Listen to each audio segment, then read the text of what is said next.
सुदामा जी। तो एक दिन सुदामापुरी बलि के लिए एक दिन था कि घर में लौट के जब आते तो पत्नी पूछती कुछ लाए क्या, बोले कुछ नहीं मिला। तो तुलसी दल जो भोग हुए अर्पित करती वही 3-4 हिस्सों में करके जब कई दिन हो गए तो उन्होंने कहा कि हम तो जी सकती हैं, आप जी सकते हैं, लेकिन ये बच्चे नहीं जी सकते। कैसे? तो एक दिन भगवान ऐसे प्रसाद पा रहे थे, भोगारोग रहे थे, तो प्रथम कवर ही ऐसे करके ऐसे हो गए। तो रुक्मिणी जी ने कहा ये स्थिति आपकी तब होती जब कोई भक्त दुखी होता है। कौन भक्त दुखी?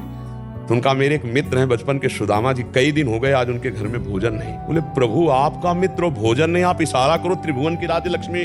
बोले इशारा तो तब करे ना जब उसके अंदर इच्छा हो, उसके अंदर इच्छा ही नहीं। तो रुक्मिणी जी ने कहा प्रभु अब हम नहीं सह सकती, आप जाओ और इच्छा जागृत करो। तो उनका उसके हृदय में तो नहीं जागृत कर सकता।